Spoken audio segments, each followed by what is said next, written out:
చేశారా? Upper caste వాళ్ళు SC ఎస్టీని కొద్దిగా చిన్న చూపుగా చూడడం, హోటల్స్ దగ్గర రానికుండా ఉండడం, టెంపుల్స్ లోకి ఎంటర్ కానికుండా ఉండడం.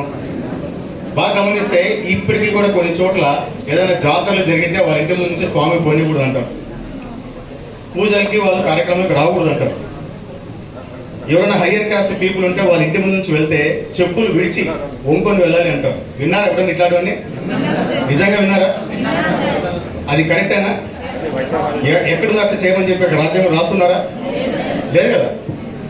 సో ఇప్పటికీ కూడా వాళ్ళు ఏదైనా బయట నిలబడితే వాళ్ళకి వేరే కప్పు ఇవ్వడం, అంటే వాళ్ళకి వేరే గ్లాసులో నీళ్లు పోయడం, వాళ్ళు టచ్ చేసిన గ్లాసును పక్కన పెట్టడం, ఇవన్నీ మనకు వినడానికి కొంచెము డిఫరెంట్ గా స్ట్రేంజ్ గా అనిపిస్తుంది. పబ్లిక్ ఇట్లా ఉంటారంటే సొసైటీలో అని చెప్పేసి మేము డే టు డే లైఫ్ లో చాలా చూస్తుంటాం, చాలా కేసులు కడుతూ ఉంటాం.